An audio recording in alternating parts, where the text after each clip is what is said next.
Welcome to this week of Beanie and Boom, the podcast. This week's podcast is sponsored by Keep It Simple Socks. Check them out at keepitsimpleSocks.com. They got great socks, man. Wow. Very comfortable. I'm rocking a pair right now. As you can see, we have them out here. We got to get Tim some Keep It Simple Socks on. We're going to get him some, for sure. For sure. I mean, they're amazing. My kids love them. All types of cool designs. Check them out at keepitsimpleSocks.com. Give them a follow on Twitter, on Instagram, at KeepItSimpleSocks. All right, now let's dig into it, man. This is a very, very special guest that we have on the show this week.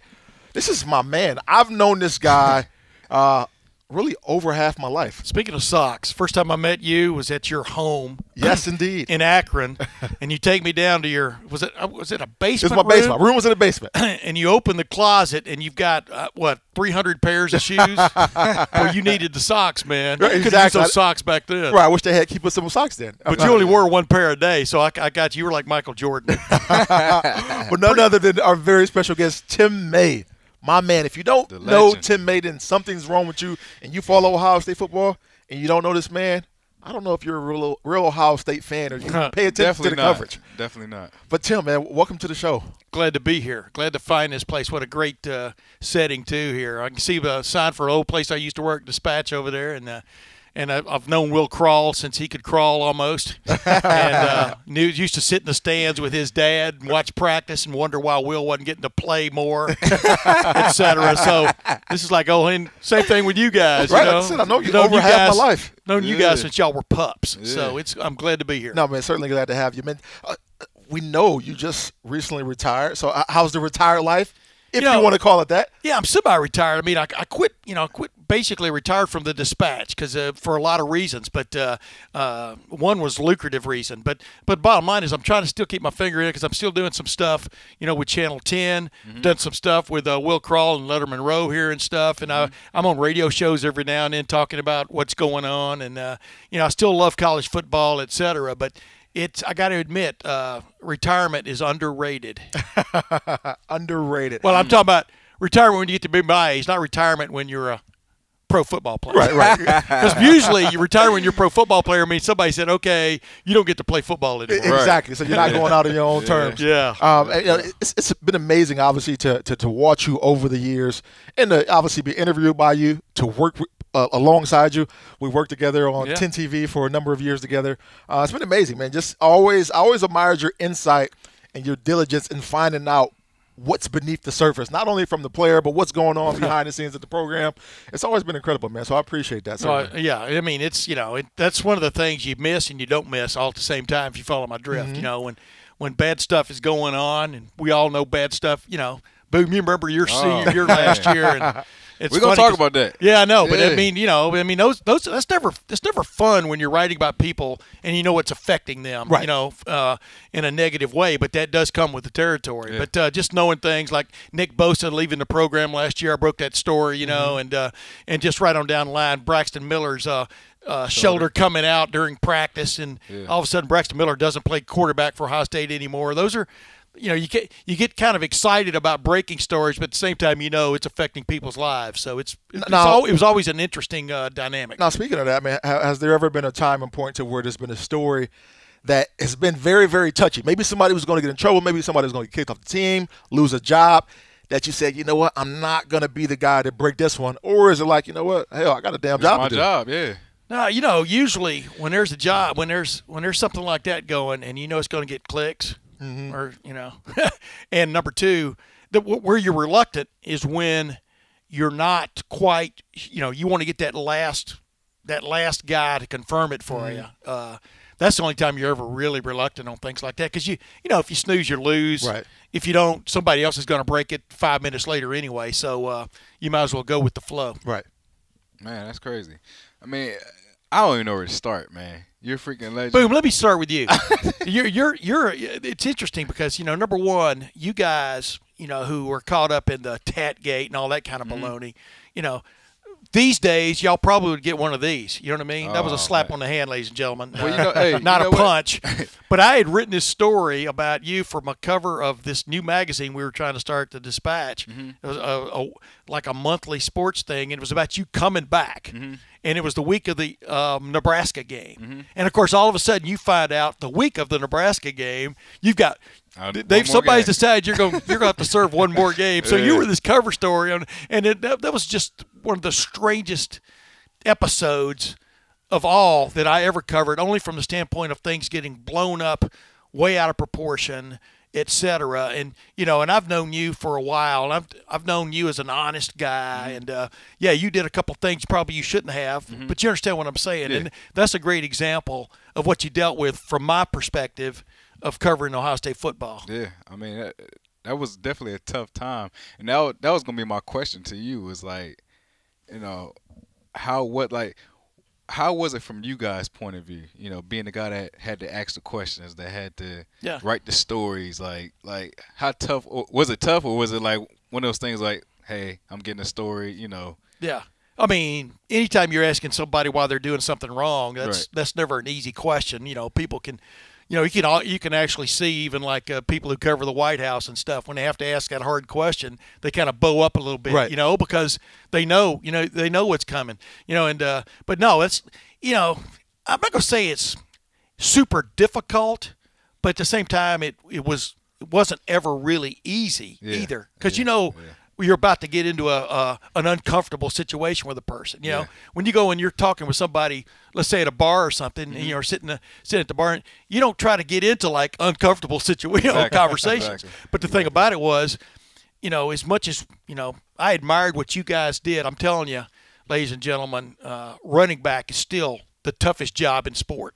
No question. They beat the shit out of you. Because unlike quarterbacks, they still let guys hit you guys really hard. So I understand what you guys go through, what you went through to get to where you were, and I understood the temptations that would come along the way. But it was our job to, for the most part, as best we could, describe what was going on. So it's kind of like your job. There's parts of your job you like, parts of your job you don't like, but you still have to do your job.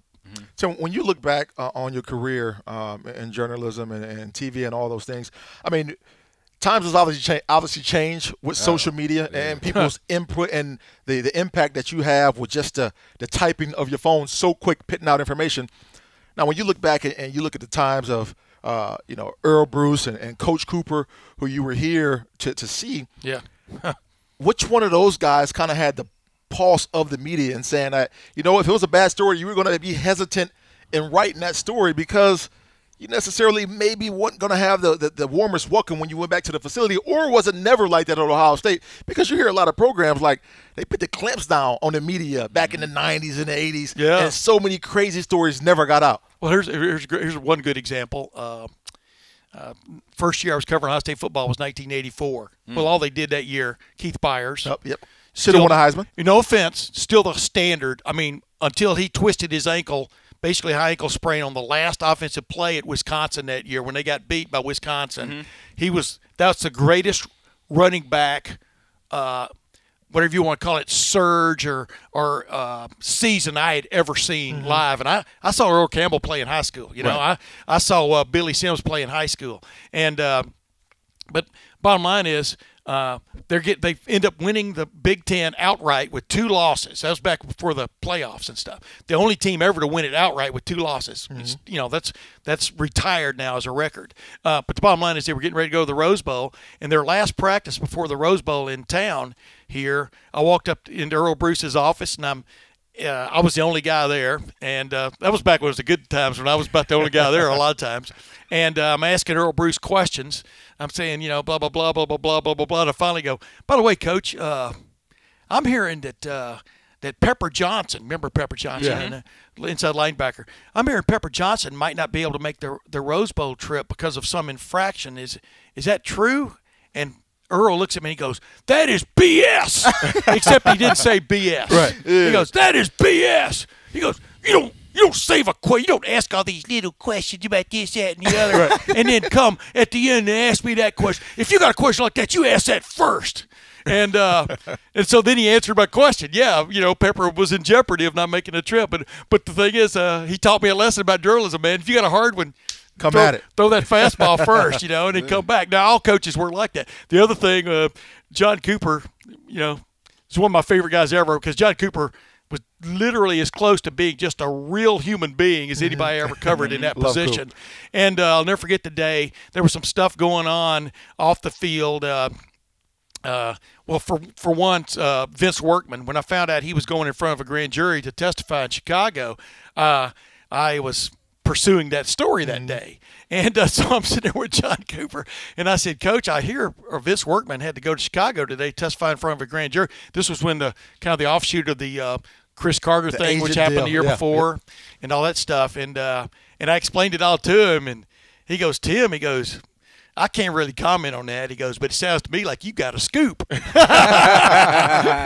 And you just right on down the line, man. It was like I enjoyed my dealings with John Cooper. When he decided to close, basically pretty much close practice to the media and kind of keep us out of the Woody Hayes Athletic Center, or at least he used to be able to just walk into his office and if he wasn't busy, he'd just talk to you, And he stood there in the hall there in the Woody Hayes Athletic Center, the old format set up, and talked to me for 45 minutes about why he wasn't going to be able to allow me to just drop in on him anymore because he didn't have the time for 45 minutes. So I let that sit for like 3 weeks and then dropped in on him, because that's just all you got to do is let the fallout out and then move back in. But yeah, it's been an interesting. I mean, Urban Meyer was he was a tough guy. I mean, from standpoint, he didn't really want you around much. Right. I mean, he wasn't mean to you, but he just didn't want you. He wasn't gonna be friends with you either. And Jim Trussell, his practices were open until early in his stay.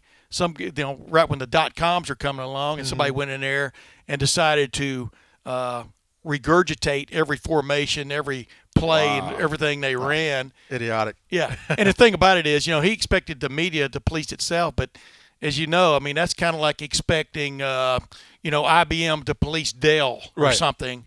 We may all be in one group together, but we're all competing entities. Right. And I have no authority or anything else or even willingness to go tell the Cleveland.com how to do their job. Exactly. And vice versa. I mean, that's crazy. I mean, to think that obviously you're all bunched in together, but coach wants you to police your sales. Like, well, that's because they don't really they don't totally understand. Right. Yeah. And to look at it and say, you know what, man, we're all. You don't look at it from this perspective, but now that I'm in this position, you're all competing. Oh yeah. Like football players, like athletes.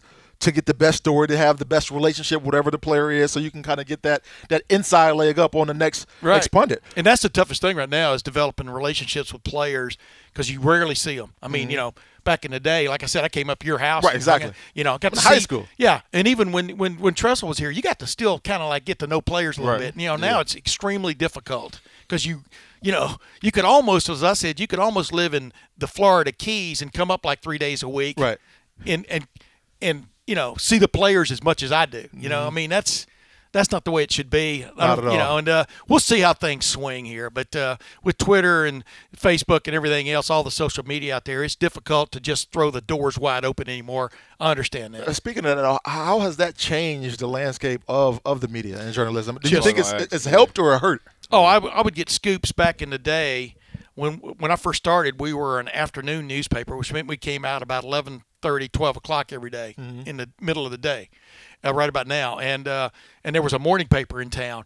And if I ever had a scoop, where there was going against Rusty Miller, before he went to the AP and stuff, but I would just pray, please don't let me see this in the morning paper. Because, there was no internet. We were the first paper, I think, in the world ever on the internet because CompuServe, which got started up in Upper Arlington, needed content, and they would put our paper on the internet. Of course, back then there were 30 people looking at the internet. Now it's the totally opposite. But the bottom line is you pray, and then came along, and you could post things in the middle of the day in the 2000s, mainly. And but now it's like if you find something out, like Austin Ward finding out that Matthew Baldwin was leaving Ohio State, or entering the portal. He hadn't left, but entering the portal, then you got to put that up as soon as you get confirmation. Go ahead, Bo. I was gonna say, speak on it. I mean, what do you think made this guy, want to transfer? Oh, that was a good segue, wasn't it? The stuff people really want to care about. Right. Guys, I've tweeted this again the other day. I mean, I don't understand why more people don't transfer, because you get to college, you showed up, you were behind him. I mean, when you first showed up, he was. When I first got there, they was stacked. I mean, at the time before once I committed, Antonio Pittman was still. That's right. Wasn't sure if he was leaving yet. That's you right. Had him, you had Marius Wells, had Brandon Sane coming in with me. It was a stacked backfield. Exactly. All odds was against me. All odds were against you. Yeah. But ladies and gentlemen, Boom Heron. That's where he got the nickname Boom. Boom goes to dynamite. But anyway, there's all kinds of Boom references. But I don't understand why more guys don't, because you get 5 years to play 4. Right. Now, of course, in that 1 year now as a redshirt, you can play 3 games, right? And which I love, by the way. Man, at any time in the season. Oh, I'm down with that. Absolutely. I don't know how they kept people around otherwise. But if you're a quarterback, and you're a redshirt freshman like Matthew Baldwin's going to be, and they just brought in a guy from Georgia who's a 5-star, who's the same exact age as you. And post-spring, you have determined clearly that let everybody know who they determined who their number 1 quarterback was. They didn't have to announce it, Right. Matthew Baldwin announced it. That kid's going to play at least 2 years. Right. So now you're going to be – I understand people moving. But now the problem now is, though, the lines getting into the transfer portal are getting longer. But back to what you're saying, people don't – it's not necessarily you don't want to wait your turn. It's more of you can see the handwriting on the wall, and bottom line is I still want to play college football. I still want to show somebody I can do this and go to the NFL.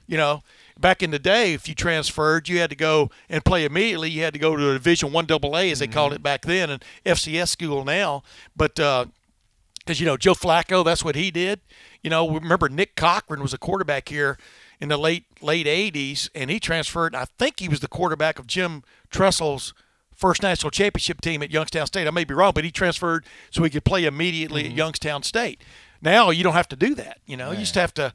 You're going to ask me about Jalen Hurts, I'm sure. Yeah, but let's move on. But the bottom line is, I understand it, and sometimes you just have to put blinders on, like all these Kentucky Derby hopefuls, and go. I'm going to move on, go into another gate, and see if I can beat everybody out of that gate because I didn't win my last race where I was, and time marches on. So you're not buying the BS story that I was homesick, and that's the reason why I'm leaving. It's just no way. Hey, man, I'm from Texas, and first time I moved up here in the mid-'70s, 76, 77, 78, those first 3 years were some of the worst winters on record. But I loved it because you had winter up here. Right. And where I grew up in Texas, you had winter for a day and a half, And, no, I mean, because, Garrett Wilson, of course, Garrett Wilson was from here to begin with. The freshman wide receiver they've got from the same high school, Lake Travis High School. And he seems to like it. But, no, I don't buy the homesick. I mean, I think the homesick can be part of it, but that's not all of it. You're more comfortable where you're playing at anyways. Yeah, I mean, you got Justin Fields sitting here. Yeah. And Justin Fields, as the spring went on, I think looked more and more like that 5-star everybody thought he was going to be when he went to Georgia and miscalculated. Didn't want to wait in line behind Jake Fromm, and whatever else happened down there helped him decide to leave.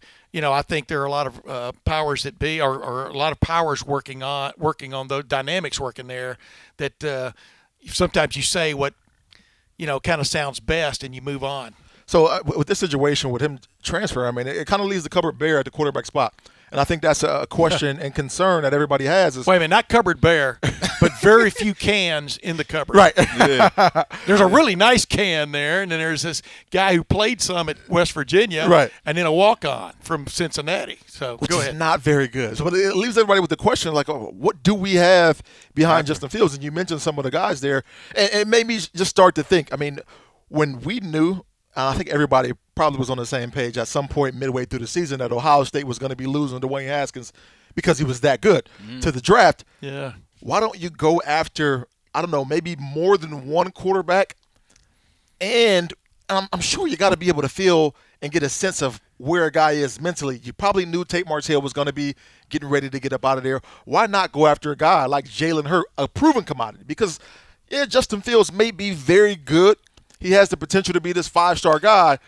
But in my mind, I'm saying, why not go after a guy that you know is going to be transferring from Alabama, that is a proven commodity? You know what you're getting in him if you're Ohio State. Yeah, the interesting thing was Jalen Hurts took them to the national championship game, and then they got beat. And really, they got beat not because of him, but because of Alabama's vaunted defense. Right. Couldn't stop Deshaun Watson when it had to. Right. I see where you're coming from. The flip side of that argument is, it's looking at it from the other side. Is you know what Jalen Hurts is all about. Right. Okay. He's limited as a passer, without a doubt.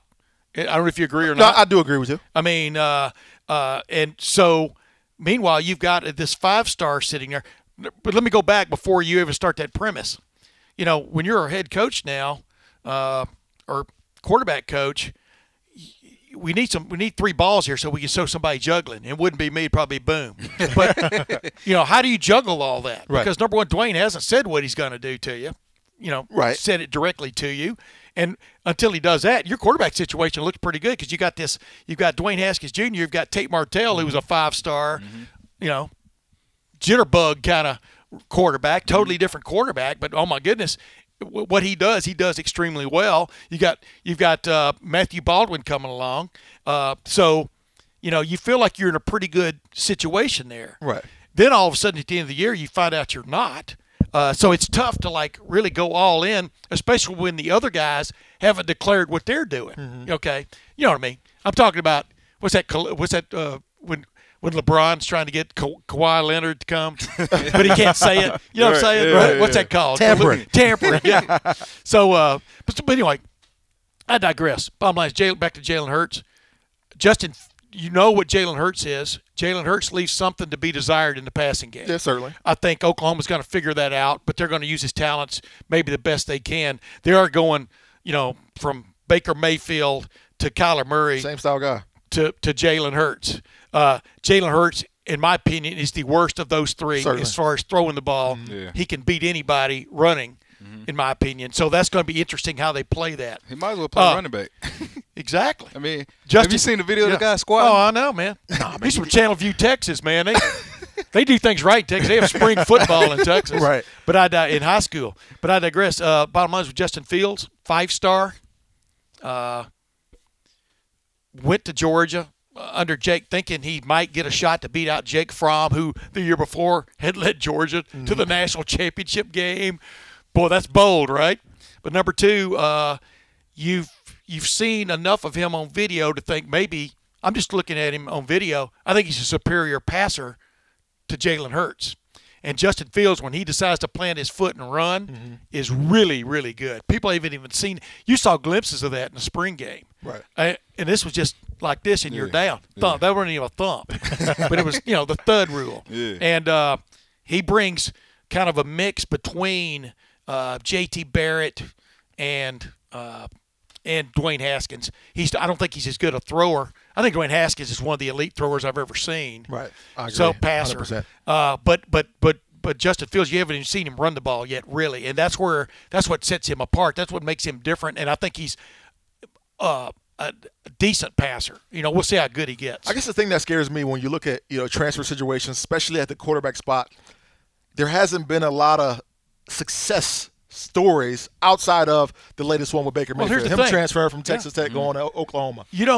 That's the thing. There's some reason why you didn't win the job where you were. Exactly. That's what worries me. Tate Martell down at Miami, I'm very interested to see how that goes. I mean, I'm very interested. I thought Tate Martell did improve in his year and a half at Ohio State as a passer. He is par excellence when it comes to just running the ball. But, guys, nobody's running the wishbone anymore. Right. I mean, your quarterback finally, in the final analysis, whether it's high school, the college, or the NFL, has got to be a guy that can stand in there on a big time play and deliver the ball, like Dwayne Haskins Jr. did to the kid, what's his name, coming over the middle against Penn State. Who am I talking about? The guy that made the great play. Is it Benjamin Victor? Yeah. Benjamin Victor. Yeah. Of all people to forget, Benjamin Victor. And, shout it out if you know the answer.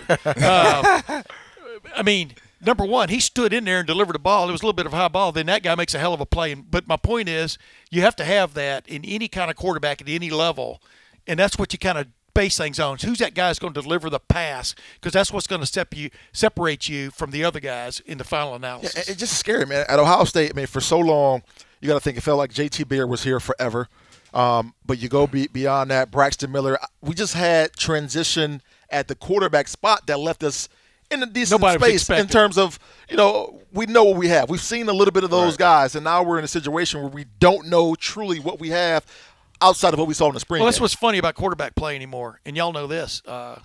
If you're really good, you're going to go to the NFL. Right. Oh, absolutely. Maybe after your second year, maybe after your first year, if you're like a Dwayne Haskins Jr., third-year sophomore, maybe after your second year, if he might stay one more year. But if you're like a guy that's pretty much a system, getting it done kind of quarterback, like JT was, bless his heart, you're a 4-year guy. Right.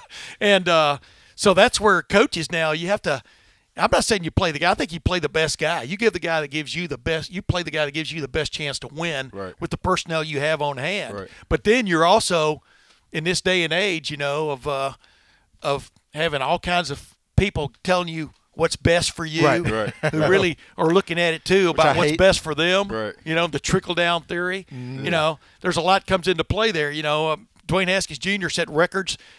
I hate to say this because he'll probably be proven wrong next season, but he set records that are going to stand for a while in the Big Ten, much less Ohio State. So. You're always playing that game. The thing is now, you ride that horse while you've got that horse. Mm-hmm. Speaking of quarterbacks from Ohio State, you've been here a long time, seen a lot of great quarterbacks. Yeah. Is Haskins the best quarterback that you've seen come out of Ohio State? And we're talking about throwing the ball. We're talking about passing. Yeah. Yeah. Oh, throwing everything. Well, here's the thing. So we had this question. No, it's interesting because I saw Art Schleicher play in high school. Mm-hmm. I mean, I saw him at Miami Trace play in high school, and the first time I saw him play, he reminded me because I got to understand I grew up in Alabama and then Texas. I went to Alabama home games from 61 to 64 with my dad and my older brother. I mean, I saw Joe Namath play, as I said, on two good knees. I said that before HBO did, and I walked in to Miami Trace and I'm watching him warm up and do things, and I'm going, he's the closest thing I've ever seen to Joe Namath. I mean, the way he kind of had a slump to him and he could run. Joe Namath, before he hurt his knees, was one of the great option quarterbacks you'll ever run into. He was a great athlete, And but I'm couching everything. I never give a direct answer. Sorry about that. Oh, I'm kind of like Tressel in that regard. And but bottom line is, of all the quarterbacks that have played Ohio State, the two that I would probably take first and second, and not necessarily in that order, because I remember when the Houston Oilers in the same draft drafted two quarterbacks one time, Lynn Dickey and Dan Pastorini, with first-round draft picks. And so, but the two I would take my first-round draft picks would be Troy Smith and Dwayne Haskins Jr. So because you know what? Finally, like I said, you got to be able to do this. Yeah. Mm-hmm. So you got a big game. Yeah. You got those two. Well, what's the score? Oh, come on. No, what's the score? What's the score? Am I coming from behind? Have I got good receivers? It's always based on that. Oh man, you are Tress. The thing about Troy kept plays alive until that national championship game, and it was clear that Florida had scouted the hell out of him. Oh, man. I mean, because that little move he had where he would step forward and then bail out right. Oh man, did it so much. Step forward, goes right, and then go like that. Remember that? Mm-hmm. The first time he did that, there was a Florida guy right bear hugged him. You know what I mean? They Harvey. They knew where his bailout was. Yeah. One of those Harvey guys? Well, who knows? Moss, one of those guys. You remember hell that. Of a team, no question. Let's talk about that 4th and 1, by the way. Oh, no way. Huh? Because you know what, Beanie? One of bad memories. Beanie, if the left tackle had just touched that guy coming off the edge, you would have gone 20 yards where you got touched on that play. That was the play of the game. No but anyway, question. back to what you're saying. Everybody's – so finally you've got to be able to stand in there and just deliver the ball. I think it'd be a push. It'd be kind of like what Cooper had to do for that drive in the Rose Bowl. Stan Jackson. People forget Stan Jackson actually had a pretty good game in that Rose Bowl. He threw the first touchdown pass in that game. And you got Joe Germain there, who just, Joe Germain, one of the great underrated, probably quarterbacks in Ohio State history. A lot of people thought he should have played a lot more than he did before he actually became the starter in '98. But that's a tough call, but you got to live with it, Well, they won the Rose Bowl, So he was the man for the moment as far as the coaches were concerned. So it would pretty much come down to the moment. Who's healthy? I'll probably go Troy, man. I love Dwayne Haskins. I like Troy, too. I think Dwayne Haskins is the greatest, physically gifted pure passer we've ever seen at Ohio State. But when it comes to, big-time game situation. Hey, I know I'm talking too much, but Troy, he showed up at Pro Day. Were you at that Pro Day? Yeah. Yep. Was it 3 years ago? 3 years ago, just to throw. He showed up just to give them somebody to throw the ball to the receivers, and ended up all these scouts started talking to him again. He threw what I called a Hollywood pass. Yeah.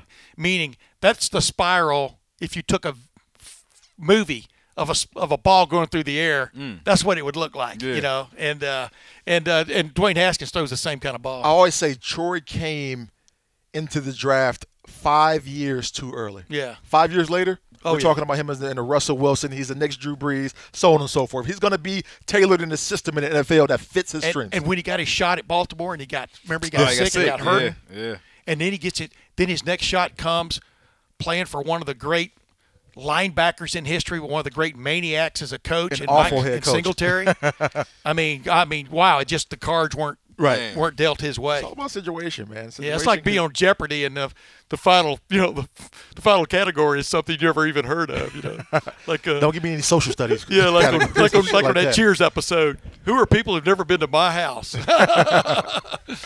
No, when you look at this football team, the roster that we have right now. Obviously, we just talked about the quarterback situation and how we're bare and Justin Fields is supposed to be the end-all, be-all. What's your overall assessment of this team and where you think Ryan Day could take us? Because the questions are going to be there when we look at Ryan Day and his tenure. Obviously, we saw him have success at head coach last year in the 3 games. Yeah, but an entire year, what do you think he's going to be able to do in his first season? Austin Ward could probably correct me on this, but I think he might be the only undefeated coach in major college football right now, 3-0. Talking about Ryan Day. So there's one thing he's got going for him. I think that, everybody wants to know the end of the book. They want to read the final chapter for the first parts of the book are even written, right? Right. Well, when we get a book, we always look at the back cover. Exactly. And who wrote this? Should I even read it? But I digress. I think Ryan Day is extremely intelligent. As I've said many times on these kind of shows, he looks like he should be the third Property Brother on the HGTV episode, The Property Brothers. He does look like that. He has that look about him. He can go 2 days and have a full beard, So he's from New Hampshire, but everybody goes, well, how can he really know what Ohio State football is all about? He's from New Hampshire. I go, well, Woody Hayes didn't go to Ohio State until he got his master's or something from Ohio State. He went to Denison, this all that kind of baloney. I like the fact he's been in the NFL and the influence that has had on him from an offensive standpoint. Yeah. There are people who think you've only seen, well, I'm going to call it a fraction, but you've only seen maybe a third of what they could be all about offensively because really they didn't get the running game going last year until the end of the year, and even then they didn't really rely on it. Although I thought Mike Weber had a draft me now kind of Rose Bowl, when they kind of need something to get going, he got going. But my point is, I've been impressed by the people he hired because I'm talking about Ryan Day. From one aspect, anyway, he wasn't afraid to go out and hire Greg Madison, a guy who's almost 30 years older than him, as a defensive coordinator. And from the other side. And he wasn't afraid to go out and hire Greg Madison from Michigan, where he was being, in a lot of people's minds, underutilized as a line coach and defensive line coach, because we all saw Michigan's defense under Don Brown, last year against Ohio State. Ohio State all he did was score 62 points on them. Now, the flip side of that argument is 2 of the guys he hired were from Michigan, Greg Madison and Al Washington, who were part of a defensive staff that gave up 62 points. And the third guy hired, Matt Barnes, was from Maryland, a team that gave up 52 points to Ohio State. Christ. So jury is out on that group. I don't know if you agree or not, but that's the way I'm looking at it. But I give it up to a guy to go out and get Mike Yursich, who's considered Austin Ward was bird dogging that story for a while back in December, and it finally came to fruition. But hiring Mike Yurcich, I mean, you think how much wilder can this offense get from the standpoint of thickness of the playbook, or thickness or number of gigabytes in the play iPads? You know what I mean? I'm not sure they have a quote playbook anymore. But technology. Well, it can get thicker. I mean, and he knows it. I mean, there are ways to beat different coverages. When teams do this, that, and the other to you, there are ways to get it done. Mike Yurcich is coming from the hotbed of passing offenses, which is the Big 12. So that impressed me a lot too. So just his hires, that's the way I look at a guy. Is he I know everything and I want everybody under me to fall in line behind me and follow my lead, or is he a guy that wants to inspire conversations in the coaches' meeting rooms, and also hire go get them kind of recruiters? And I think for the most part, he's shown his hand there. He wants to have the best possible product. I certainly hope that's the case. And when you look at coaches, and you just look at Urban Meyer's tenure, I think Urban Meyer was more of a, all right, I'm going to let you do you for a little bit until I see something that I don't like. And it makes you wonder, is Ryan Day going to be one of those guys that allow his coaches to coach and allow them to use their creativity for the better of the football appears team? He is, but that's going to cause some friction. I mean, I think, what's that old line? Without friction, you don't have fire, right? And when you're looking at the offensive staff, you got Mike Yurcich. I'm telling you what, Kevin Wilson.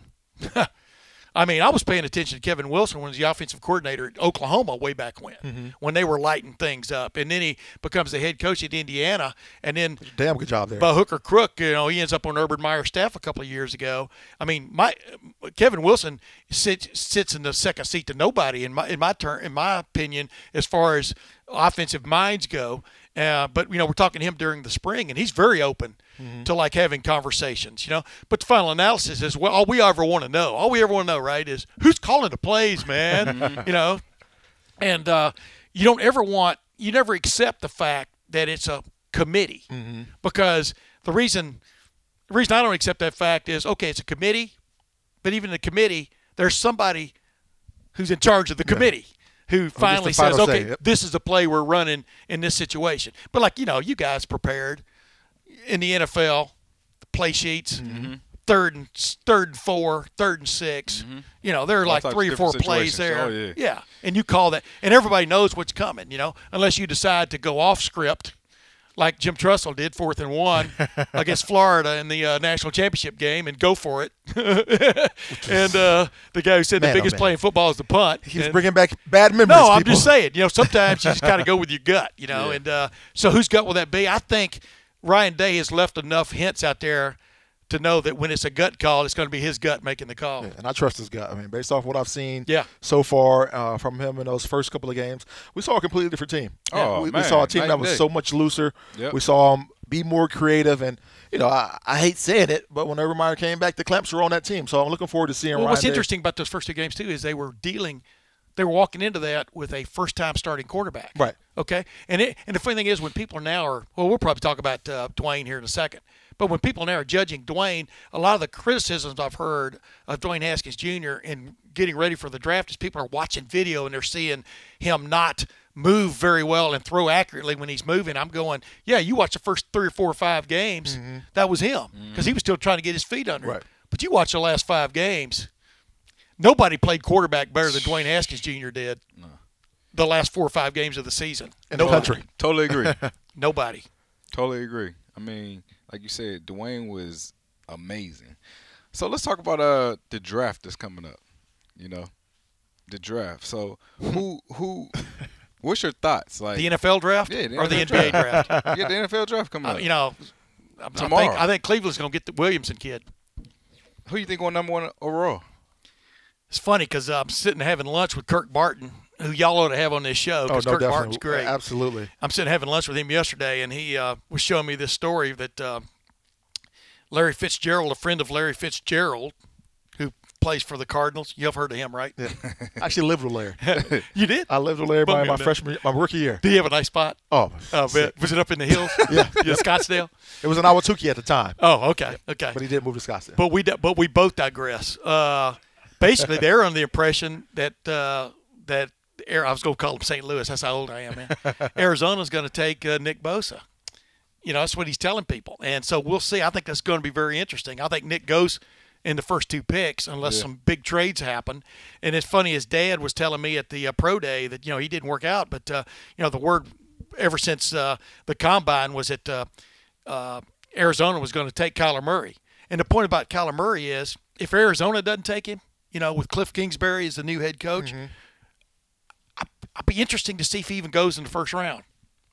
I mean, that's an interesting take. No, the place I could see him landing would be maybe Baltimore, because Baltimore has now sown their seeds with Lamar Jackson, and if he gets to the second round, I can see them taking him. Yeah, exactly. So it's interesting to me if Kyler Murray doesn't go then, he could be that great slider of the first. But the bottom line is, I think Nick Bosa, he's too damn good.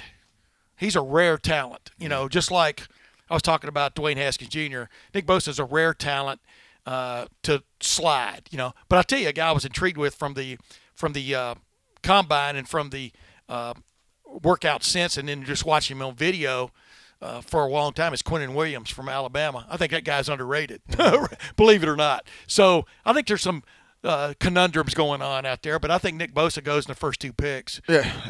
The interesting thing is what's going to happen with Dwayne. So. Right. Yeah. I could see a team jumping up and taking Dwayne. You hear all these smoke screens that Dwayne slipping in the draft. People didn't like his interviews. Yeah. People worried about his consistency. But when you really break it down, like we talked about, there hasn't been a quarterback the last 5 games of the season in college football that looked as good as Dwayne Haskins. Then when you just compare in arms, there's nobody who has his arm in college football. So teams, this is a quarterback-driven league. Teams dream for those franchise quarterbacks to come about. I'm just intrigued that people are saying, like one critic was saying that, with Ryan Day in their offense, he managed to get guys wide open, and that's all. And I'm just going, when you watch Dwayne Haskins Jr. hit guys on the run, that's a rare talent, the way he can do it. When he can throw guys open, it's a rare talent. The touchdown pass he threw to Chris Olave against Michigan was like a takeoff, a go right up the numbers. Chris Olave ran on the wrong side of the numbers, as he explained to me later, and Dwayne Haskins Jr. threw it exactly where it was supposed to be. Olave makes this move at the last second. It looked like a conspiracy between the two, but it was like he threw the ball exactly where it's supposed to be, and Olave got there. It's a touchdown. And I just everybody's a product of where they are and who they're playing with. But this idea that Kyler Murray was all Kyler Murray and not Oklahoma's offense, are you kidding me? So anyway, I'm digressing from what you're asking me. I find it very hard to believe that Dwayne Haskins Jr. has had bad interviews or 32 bad interviews. Right. Okay. You talk to the kid, you see offhand. Right. Number one, he's smart. He's really smart. That's what sets him apart. I posted a video on my Twitter site today of when I asked Ryan Day what sets him apart, what makes him different. And that's what he pointed out was his accuracy and the fact that he can read defenses. All he did the last 2 of the last 3 games of his year was go against the number 1 pass defense in the country, Michigan, and rip it apart. And then against Washington, the greatest secondary ever assembled this year, he hit 3 huge don't give me a break. And he can throw the ball on time, on the money. He can look right side, throw backside. He can do. That touchdown pass to Johnny Dixon in the Rose Bowl was brilliant. It was just brilliant. And part of it was him looking here and throwing there, and a lot of quarterbacks can't do that. I really believe he can do the Mahomes thing if he wants to. I really believe he can do that because he can flick it. But he's in that mode. They're just similar. But the question is, where's he going? Who really needs a quarterback? You're going to find out the first hour and a half of this draft, or first hour of this draft, you're going to find out who really desperately wants a prototypical quarterback. They're going to move up and take him, or the Giants are going to take him. There's no way he goes past 5. No, not for a defensive tackle. Yeah, no, I can't see it. We're talking about a guy that touches the ball every play. Right. Yeah. One of those teams is going to jump up and grab him super quick. But when you look at the other guys that we have coming out of the draft, Paris Campbell, Terry McLaurin, bunch of wide receivers. Johnny Dixon, obviously he has the injury history that may prevent him from going and getting drafted, possibly a late round guy. I would look at Johnny Dixon's senior tape. That's all I'd look at. Guy runs great routes, catches the ball. But you know how he looks like a receiver. they're going to look at the injury history. And of course they are, because you're paying a guy millions of dollars. Right.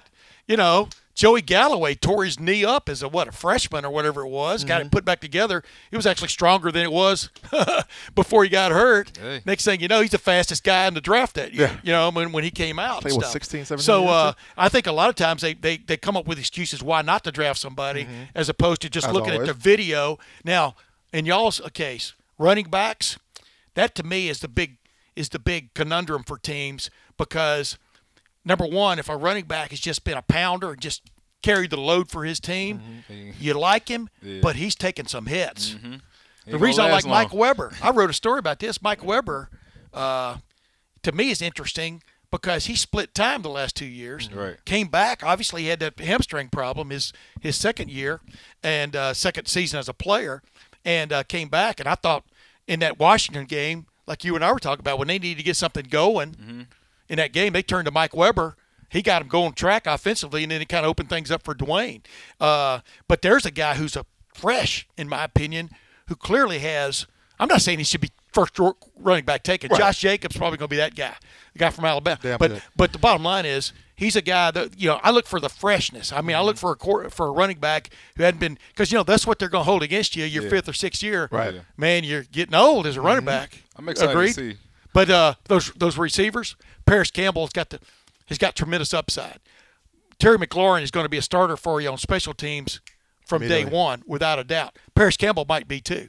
Johnny Dixon looks like a pro receiver in my opinion. And then, I know you got to get going here now. Michael Jordan, to me, I think Michael Jordan is a can't miss as an offensive lineman, an interior offensive lineman. Maybe even try him at tackle, right tackle. So those are some of the guys. And Draymond. Draymont's got this is funny. I'm sitting in the basement at Keith Byers' house in the 1986 draft. And remember Keith Byers, we talked about him earlier. Greatest running back I ever saw for almost a full season. 85 played hardly at all because his other metatarsal broke, And we're sitting there in the basement, got this big screen TV in the basement over there at the house in West Dayton. And the phone rings, and he answers, and it's the Philadelphia Eagles. And they're asking him, if we draft you, will you be willing to get a screw put in your foot, where they go in and orthopedic, put the little screws that hold things together. And he goes, no, because he didn't want anybody operating on his foot. 5 minutes later, they still took him in the first round. So you don't know what's going to happen on draft night with these guys and what they're really thinking, And I agree with you. I think that if the Haskins thing isn't a smokescreen, then, oh, my goodness. Strange things are going to happen Thursday night. Somebody's going to get a hell of a quarterback, certainly. Yeah, he's going to drift down to him, And Kyler Murray, for example, Kyler Murray's a great player. I mean, I saw it when Ohio State played Texas A&M in the Cotton Bowl after the '86 season. One of the great wins in the Earl Bruce era when they beat Texas A&M in the Cotton Bowl. Kyler Murray's dad, Kevin Murray, was Texas A&M's quarterback. And he was supposedly going to be unstoppable. I think Ohio State won 28-12 or whatever it was, and Chris Spielman I think had 2 interceptions in that game, and so they returned 1 interception for a touchdown. So, speaking of looking all the way right, back, exactly. Date yourself a little bit there. Hey, I don't care. Everybody knows I've semi-retired. I think we touched on that earlier. Right. We talk about Michael Jordan. I thought last year they played him out of position. So it's going to be interesting. Obviously, his departure this year, you're going to look at Ohio State's line this coming season. What's your take on those guys? I mean, do you think we have what it takes to be better than we were last year? 'Cause last year, I really didn't think we were all that good. I thought we had guys playing out of position. I thought we had some inconsistencies up front. I'm going by what people in the program have told me, sort of like shooting the bull like we're doing, right? They think they can be better. Okay. Yeah. I mean, look at it. Why wouldn't it be? Josh Myers was a 5-star coming out of high school. Granted, he played in a weird offense where he didn't have to pass block in conventional means, and has been a project since he's been at Ohio State. As we were talking about earlier, the Ohio State, anyway, I'll get into that later. But the bottom line is he's really made strides. I mean, they tried to get him. They thought he was coming along enough last year at the end of the year to maybe play him a little bit at center in the real game atmosphere, but they didn't quite get to it, But you got Josh Myers, you got Wyatt Davis, Willie Davis is what, grandson? I mean, that's how old I am. I saw Willie Davis play live, baby, for the Green Bay Packers. But bottom line, wherever he played, it's Green Bay. I get him and another Davis mixed up, played for the Oakland Raiders. But anyway, bottom line is there's a 5-star sitting right there.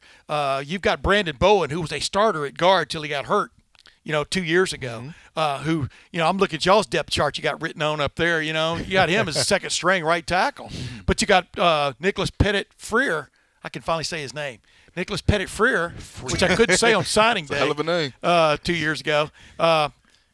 Stepping up in the spring. He finally got some reps, quality reps, and boom, he made his move. And, just the depth, that's at right tackle. You got Thayer Munford, who didn't go through the spring, who was a starter all last year, who is one of the great finds by Ohio State, in my opinion, in the last several years in recruiting, because people had given up on him. And Josh Allaby, watch the Rose Bowl tape. Josh Allaby had a hell of a Rose Bowl, and he started in Thayer Munford's spot. So, yeah. I'm convinced, based off your assessment right now, I'm convinced we got a good offensive line. And Jonah Jackson. But here's the thing. You got Jonah Jackson transferring from Rutgers, who started the last couple of years for Rutgers, and a lot of people thought was a really good player. But then you got Brandon Bowen. Is Brandon Bowen not going to play? On the front line, because of, and then Harry Miller coming in. Everybody thinks he could be the next Michael Jordan. I mean, from the standpoint of maybe being able to start his first game, he's got a tough row ahead of him, with Josh Meyer sitting there at center. So, I don't know. I think they're looking pretty good. Depth-wise. So. Yeah, but I mean, they're going to have as much quality depth in the offensive line maybe as they've had in the Urban Meyer and now Ryan Day era. He talked about the offensive line. I want to talk about the secondary. I mean, obviously, we just seen the spring game. We've seen the guys had a couple picks, made some big-time plays. Do you think our secondary will be better this year? You guys know this better than I do. Y'all were in the NFL. Or, Boom, are you still in the NFL? No. Okay, but you know what I'm saying. There's very few defenses that can line up and just play press man every day of the week.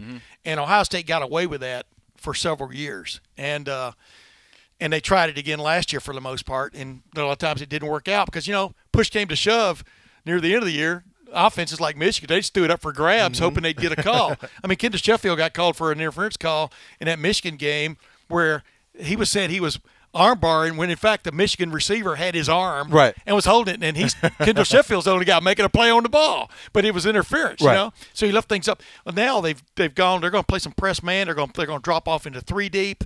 They're going to mix some things up in that regard. But yeah, I mean, Damon Arnett, I thought played extremely well in the spring. Jeffrey Okuda was a 5-star a couple of years ago coming out of Texas, South Grand Prairie High School, and I think he looked the part in the spring. He was like, I call it when you're playing large, you play big, which means you look like you're bigger than you are. Yeah. That's the way he played in the spring. And then across, we didn't get to see Jordan Fuller in the spring. He's returning starter at safety. But the guy that always caught my eye every practice we got to watch was Josh Proctor, big-time 4-star guy out of Oklahoma a couple of years ago. And, man, he looks like he's grown an inch every time you see him, But could be that big stick in the back of the secondary back there playing. I mean, Jocelyn Went, I wrote a story for Lettermen Row about Jocelyn Went after the spring game. He made 2 huge interceptions in that game, but they were great plays, both of them.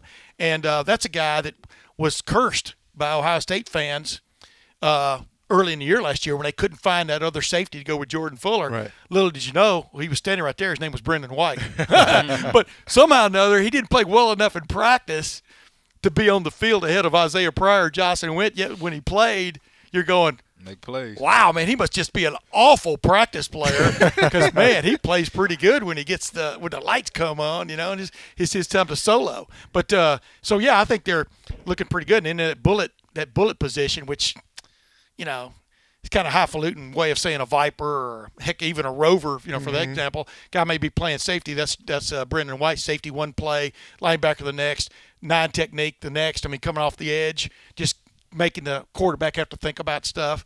That's what they've added. But the main thing they did was they kind of simplified things for the defensive line and the linebackers this spring under Greg Madison. And I think that's where it's going to pay dividends because too many times caught up in the wash is the best description of what happened to Ohio State's linebackers last year. It was ugly. I mean, I've never seen an Ohio State defense give up that many running plays. I mean, it was the worst statistical defense Ohio State has ever had. Man. And that's bad. I mean, we talk about it all the time. Right. If we could play against that defense, geez. Oh my goodness. That'd be like y'all playing against Michigan every year. Exactly. Isn't that amazing? Isn't that amazing how every year somebody has a big run against those guys? Always. I'm telling you. But yeah, the bottom line is that's really, for want of another word, that's just embarrassing, you know. And then you think Ohio State maybe he's got it fixed, and then that Maryland game comes around. Ooh, oh my Jesus goodness! Christ. And then Michigan, Michigan gave up the 62, but they scored 39. I know a lot of that came in trash time, but if you watch the video, there's a lot of big-time Ohio State players still on the field during trash time. So, you know, I just anything's going to be better probably than what happened last year. Again, this show is sponsored by Keep It Simple Socks. Visit them at keepitsimpleSocks.com. Check them out on Instagram, Twitter, at Keep It Simple Socks. Great socks. Go check them out. Tim, we got a segment coming up, man, and we're going to have this segment every time. No. Okay. We're going to have this segment every time we have a guest on that has covered Ohio State for some time. That's a short list. Go ahead. Right. So this is just my contest. Right. So you may have to think on this a little bit. My episode, Tim's episode. Tim, give me your top 5 players in Ohio State history. And then... All right, well, I'd start with Boom. And then I'd go with Boom. The top 5 players in Ohio State history, offense, defense, special teams. And then give me your top 3 coaches in a specific order. Who you wait a minute. Now, you want just my top 5 players, period. Yeah, top 5 players. Orlando Pace is number 1. Okay. And then the others you could rank any way you want to. We want your ranking. I might have a lot of ties. Well, Antoine Winfield, pound for pound, is the greatest defensive player I've seen still play at Ohio State. Ever. 5'9", 170 He was that tall. Just that one matchup with Plaxico Burress, man. If he didn't have that on his resume, oh, my goodness. Wow, after that, Dwayne Haskins Jr. is the greatest passing quarterback who's ever played at Ohio State. He has to be on the list. Okay. Right? What does that leave me now? Who's your favorite running back? Besides you two? Get the top 5 first. I've told everybody, but I would have two. No offense to you guys, but my 2 running backs would be Keith Byers and Eddie George. Right. Yeah. Eddie George, between his junior year when he gained 1,400 yards, and his senior year when he went for 1,900, crazy. He became everybody's running back. He could make you miss. He could run over you. I keep telling everybody too that my favorite line is, man, if Corey Stringer had not gone pro after '94. Can you imagine that? He would have had Orlando Pace blocking on the left side and Corey Stringer blocking on the right side. Man. And Eddie George still got 1,900 yards in '95 anyway. that would have been with Terry Glenn and Bobby Hoying throwing the ball and Ricky Dudley. Ricky Dudley had.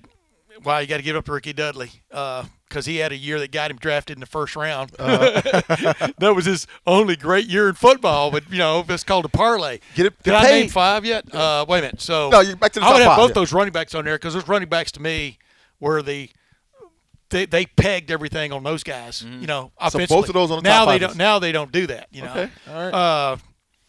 Man, who would be a 5th? So we got Pace, Dwayne Haskins. Not necessarily a 5th. I got, not necessarily in that order, but I got Pace, Dwayne Haskins Jr., the 2 running backs, Eddie George and Keith Byers. And Keith Byers. Antoine Winfield. That was and Antoine Winfield. That's 5 right there. That's your 5. I've already named 5. Okay, I like that. There's a everybody tries to pin. I was speaking to the Guidance Club the other day, and the guy asked me that question, and I'm going, it's not fair, and I'm not looking at it from a coach. I'm just looking at it from, I've covered some great guys. Right. Chris Carter is one of the great receivers in history. Forget about Ohio State. Yeah. Just right on down the line, you can, Chris Spillman, Right. Wow. James Laurinaitis was one of the great linebackers. You played with him. There's a million of them. That's what's funny about covering Ohio State. Hard. If it was Indiana football, all right, who's going to be number 5? Wait a minute. And the crazy thing is, when somebody asks you that question, like we just asked you today, somebody asked you in 2 weeks, it may be different because it's Yeah. that many guys. You got to play that the may come crowd. to mind. Yeah. Exactly. What's the crowd like? You know, It's just who comes to mind at these first. guys are they old linemen? Do they aficionados, or do they like go for the glamour guys? Because Terry Glenn, for 3/4 of a season, was as good a wide receiver as he ever had. Santonio Holmes, you remember how good that my guy gosh. was? Crazy. I mean, he was MVP of the Super Bowl finally. I mean, like I said, there's a million of them. All right, top 3 coaches in order, and you don't even have to rank the national championships that they have, because I think Truss could have done a little bit more if he would have had different players, so to speak. Truss didn't like recruiting outside of Ohio strongly. If he would have did that a little bit more, maybe we would have won a little bit more, a couple more national championships. So coaches, not necessarily include the national championships. You know, once said about John Cooper, I once wrote this, that he was like, his career was like at Ohio State was like a really beautiful scarlet tie with a big splotch of mustard right in the middle of it. Because, I mean, oh, my God. I mean, he elevated Ohio State football when he was there. I mean, they were a national championship contender through the mid-'90s, through 98. Yeah. Bottom line is 2-10-1 against Michigan, you know, and several of those cost them either a national championship or a shot at a national championship. But I don't know about order, because Jim Tressel, in his own way, was as effective as Urban Meyer was. I don't know if you agree with me or not. I do. Yeah, He was. He had one really – well, he had a bad start. I mean, I'll be honest with you, 2001 – I forgot the record. They were 7-5 or 8-4 or whatever it was. That bad? 8-5. But the bottom line is, they had a 17-point lead or whatever it was at Penn State, and blew it. And I'm going, oh, wait a minute.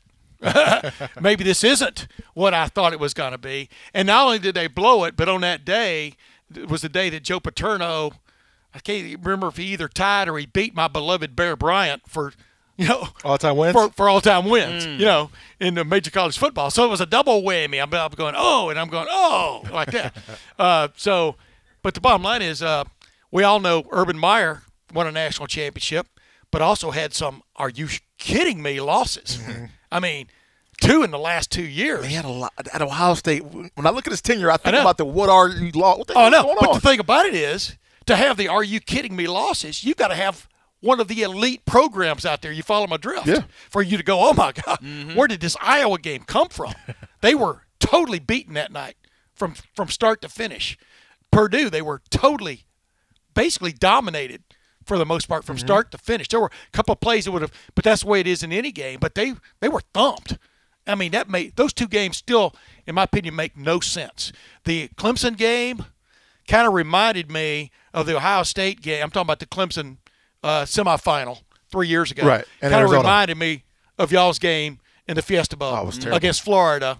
The other team was better than probably you thought they were, and they were more hungry, for want of another term. And, I mean, so I could see the Clemson thing kind of happening. And number 3, I've gone out on a limb many times saying Deshaun Watson is one of the great quarterbacks in history of college football, and I still stand by that. And you saw what he did, tattooed him. But the bottom line is, I would rank probably Urban and Tressel tied. Okay. Maybe if you had to give a nod, give it to Urban, because they are now, in my opinion, he's leaving a program that is among the top 3 in the country. Right. I don't know if you agree or not, but it's Ohio State, Alabama, and Clemson in whatever order you want to put it. Some other ones are coming back along right now. And then Tressel, because Tressel took a program, I mean, you know, wow. I mean, the main thing that was going back then is, can you beat Michigan? Because this guy went 2-10-1. Well, Tressel goes 9-1 against Michigan, you know, and well, there was one that was vacated. Man. but he goes 9-1. He does bring up old time. So my point is, Tressel got that train. He got that train back on the track. Not only on the track, he built a brand new trestle. Right? Yep. Pardon the expression. And then this other guy, a guy named Urban Meyer, came and it took it to the next level, which is every year they are in the conversation. And you know, I saw some preseason, or it's not even preseason. What would you call right now? This is off season. This is postseason. Postseason mumberings where somebody had Michigan ranked number 3 or 4 in the country. going into next year, and Ohio State was 10th. I seen I'm going, based on what? You know? I mean, Ohio State's defense can't be any worse than it was last year, and they still only lost one game, right? And then Ohio State's offense, they've got a 5-star replacing a guy who set records last year. They've got tremendous talent if you're paying attention to spring. An offensive line, if you're paying attention, should be better than it was a year ago and deeper. That's just somebody wanting people to go, oh, hey, yeah. Hey, I see you over there. Right. I see you over there yelling in the corner with your megaphone. But bottom line is Urban Meyer got this program back to the conversation of elite in the country, and that's the differences. Gotcha. I like that list, man. It's pretty good. Yeah, I mean, I think Earl did a good job. At the end of Earl's tenure, you saw what was left after that 87 team. Yep. And Luke Fickell, he was just thrown to the wolves. I mean, that was very unfortunate. He only got to hire one coach, and it was a coach he'd never been a coach, Mike Vrabel, right? Who now happens to be the head coach of the Tennessee Titans. But I digress. Bottom line is, Luke Fickell showed his worth last year when he had one of the great turnarounds in college football with the way he did it at Cincinnati from one year to the next. Oh, definitely, man. And when you look at speaking of last year, when you look at last year and you look at everything that transpired with Urban Meyer, and then you look at obviously him deciding to step down at the end of the year. Yeah. How much do you think that played a role in his decision to step down? Or do you think that was something that was agreed to at that point in time? Or do you think it came down to, okay, man, I experienced this crazy shit this year, and I just don't want to deal with it anymore? Crazy what? You can say it on the show. Man, it's just 2 days past Easter. I think it all added to it. I mean, best I can tell, based on his doctor's opinion. I mean, it was Austin Ward sitting right off camera right here, but it was me, Austin Ward, Bill Rabinowitz, and Doug LeMaurice were invited into his office that day. What was that? The week after the Purdue game? I'm trying to remember. And it was the night when I think Kirk Herbstreit had made some kind of comment about the anguish he could see on Urban Meyer's face in that Purdue game. Well, yeah, because they're getting cold-cocked on national television, and he can't do anything about it. It reminded me of Mike Tyson's corner when I'm there in Tokyo in 1990, and Buster Douglas is just beating him up, and they have no answers for him, except duck. I'll tell you that other story maybe some other time, but there's a great story there. But I digress, of course. He wanted to make it clear that he had this arachnoidal cyst in his head, which we all knew about, which he'd had a treatment for several years before in 2000, I think it was 14, right? And it was bothering him. And, you would see him all the time with his hand on his head. It was almost like he felt like he could touch it. And I was trying to adjust it because I can't even to this day fathom waking up every morning knowing there's this thing between my skull and my brain. Right. And there's nothing you could really do about it. Even if you take it out, supposedly it would grow back. I mean, sure but I'm not getting into that. That's for it's for a doctor to say. You can look it up on the internet. But the bottom line is, so that's bugging him. But what he went through in August and September, being blamed for different things, and some stuff happened on his watch, which he had no excuse for. Zach Smith, some of the stuff that happened with Zach Smith on his watch, he should have had it's like the captain of a ship. There's a lot of people involved in running this ship, but you're the guy. You're the guy that's the captain of the ship. And shouldn't have happened. But was it worth when the board of trustees basically determined that he did not knowingly tolerate domestic violence? Was what the other stuff, was it worth him having to sit out 3 games and $500,000 fine and all this kind of stuff? I mean, that weighed on him. But number 3, guys, sitting feeling sorry for him. This is just stating facts. The most important time for a head football coach is August and early September of every year, because you've done all this other crap, recruiting, glad handing, meeting with boosters, etc., just so you can coach football. I mean, not even spring, because August is when your team is formed and shaped, and September is when it takes its form and shape, and you kind of fine-tune it. and he was being denied that. I'm talking about just it's like you being an accountant, but you don't get to do any, you don't get to do. I'm not sure being an accountant's ever fun. So scratch that analogy.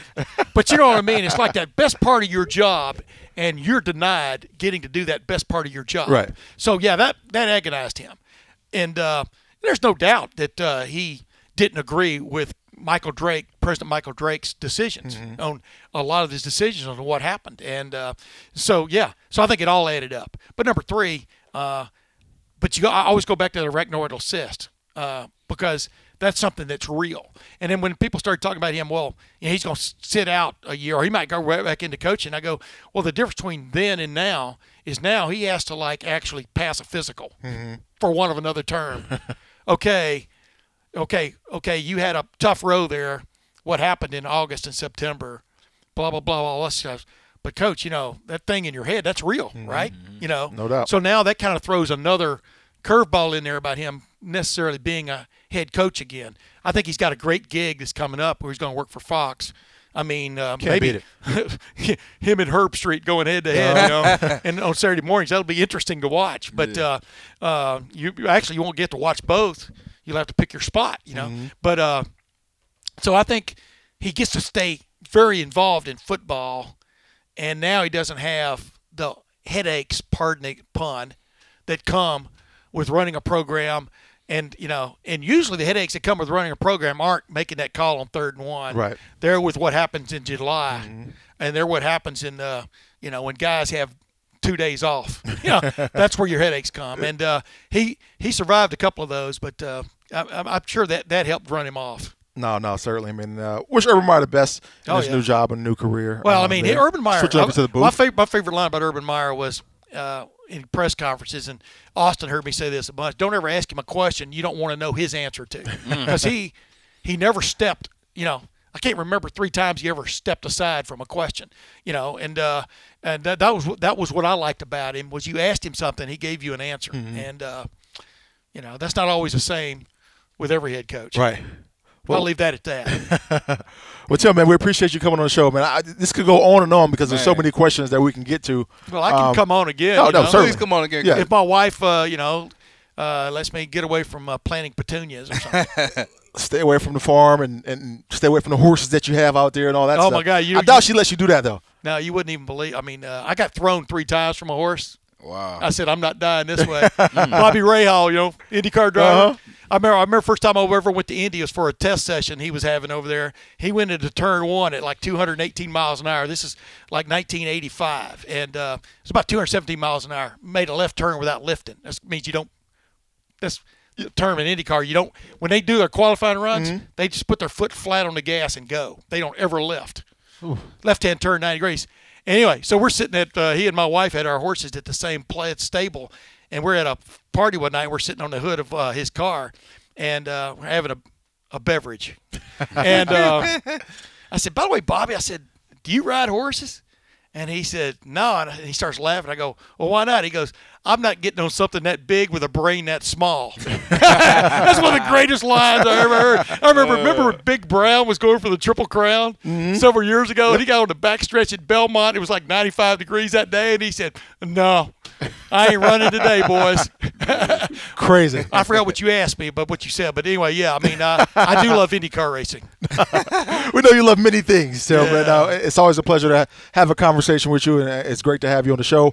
Tune in this week. Listen to Beanie and Boom, the podcast. Find us on Apple, iTunes, Google Play, Stitcher, SoundCloud, YouTube, everywhere. Everything. Hear us talk about Ohio State football. Hear us talk about Tim's journey, a little bit in journalism and broadcasting.